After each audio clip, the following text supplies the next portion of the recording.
Hi, నేనైతే dry nuts powder చేద్దాం అనుకుంటున్నా.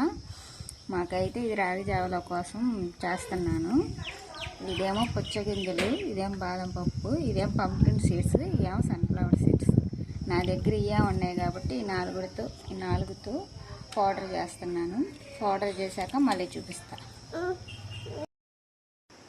ఇందాక ఈ 4 వేగించి పెట్టుకున్నాం కదా, ఇప్పుడు మిక్సీ పట్టుకున్నాం.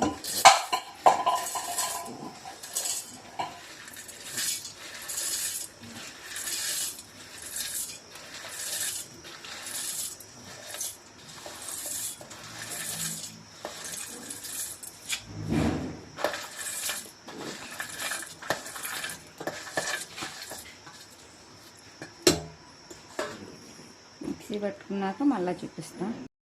నేనైతే కొంచెం బరగ్గా వేసుకున్నా, ఇట్లా వచ్చింది పౌడర్. Dry fruit powder.